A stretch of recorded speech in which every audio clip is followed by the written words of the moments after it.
Hello everyone, আসসালামু আলাইকুম। আজকে আপনাদের ঘুরে দেখাবো আমার আব্বু আম্মুর শখের ছোট্ট একটি ফল বাগান। তো এই যে ফার্স্টেই এখানে দেখাচ্ছি মালটা গাছ। আর সবার কাছে অনুরোধ, চ্যানেলটিকে সাবস্ক্রাইব করে পাশে থাকবেন, তাহলে আমি আরও নতুন নতুন ভিডিও বানাতে অনেক বেশি উৎসাহ হব। এই জন্য প্লিজ সবাই আমার পাশে থাকবেন।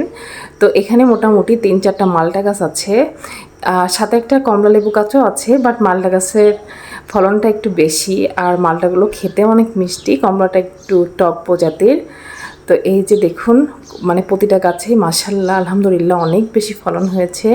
আসলে নিজেদের গাছের ফল খাওয়ার থেকে দেখতেই বেশি ভালো লাগে। আর এই গাছটাও দেখতেছি মাশাআল্লাহ অনেক বেশি পেয়ারা হয়েছে। প্রতি বছরে এই গাছটাতে ভালো পরিমাণ পেয়ারা হয়। তো হাঁটতে হাঁটতে চলে আসলাম আম বাগানের দিকে। আমের কথা আর কি বলবো, আসলে এবার আমাদের গাছে মানে আম নাই বললেই চলে। দেখা যাচ্ছে যে 10 ভাগের 1 ভাগ আমও হয়নি। জানি না কেন এমন হয়েছে। প্রতি বছর এত প্রচুর আম হয় যে আমার একটা আমও কিনে খাওয়া লাগে না, বা অনেক আম দেখা যাচ্ছে পাড়া প্রতিবেশী সবাইকেই দেওয়া হয়। তো এই যে এই গাছে কিছু আম আছে, এই যে থোকাই থোকাই যতগুলো দেখতে পারতেছেন এইগুলাই, এর বেশি নাই। আর প্রতিটা গাছে এরকম 1টা 2টা 4-5টা, কোনো গাছে 6টা এরকম আম হয়। দেখা যাচ্ছে যে এক একটা গাছেই মিনিমাম 10-15 কেজি করে আম হয়, বা তার উপরেও হয়। আর গাছগুলো অনেক ছোট, বাট ফলন অনেক ভালো এবং সবই বাছাইকৃত আম গাছ। প্রতিটা গাছের আমই অনেক বেশি সুস্বাদু। আর এটা হচ্ছে একটা জামরুল গাছ। এই গাছের জামরুলগুলো পুরো পোকায় নষ্ট হয়ে গিয়েছে, এবার খেতে পারিনি। হওয়ার ভিতরে বাগানে এখন কাঁঠালগুলো এবার ভালো হয়েছে। এই যে এই গাছে মাশাআল্লাহ অনেকগুলো কাঁঠাল হয়েছে। আর এই গাছের কাঁঠাল খেতে একেবারে রসগোল্লার মতো।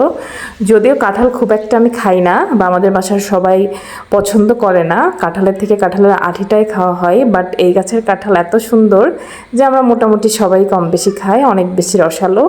এই যে এই গাছটায় মোটামুটি ভালো কাঁঠাল হয়েছে। আর এই যে এটা হচ্ছে ছোট্ট একটা জলপাই গাছ, অনেক বেশি ফুল হয়েছে, জানি না ফল কেমন হবে। আর এই যে এখানে আমার আম্মু শখের একটা কদবেল গাছ। আম্মু এই গাছটা অনেক ছোট অবস্থায় কিনেছিল, মানে কি বলবো, 1 হাত ছিল গাছটা।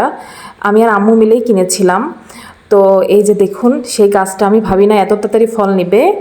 গাছটা কেনার মানে একটা কদবেল গাছে সাধারণত 4-5 বছর পরে ফল নাই, বাট আম্মু গাছটা কেনার 1 বছরের মাথায় সেই ছোট্ট গাছে কদবেল ধরতো। এখন মাশাআল্লাহ গাছটা অনেক বড় হয়েছে এবং ফলনও অনেক বেশি হয়। প্রতি বছর আর কি, মানে আমরা ইচ্ছা মতো কদবেল খেতে পারি, কেনা লাগে না, এটাই আলহামদুলিল্লাহ। আর এই যে এই গাছে মাত্র 3টা আম আছে। প্রতি বছর যেখানে এই গাছে মিনিমাম কম করে হলেও তো 10 কেজি আম হয়, আর সেখানে এবার 3টা আম ঝুলতেছে। যাই হোক, আসলে সব বছর তো সমান হয় না। ইনশাল্লাহ সামনের বছর হয়তো অনেক আম হবে।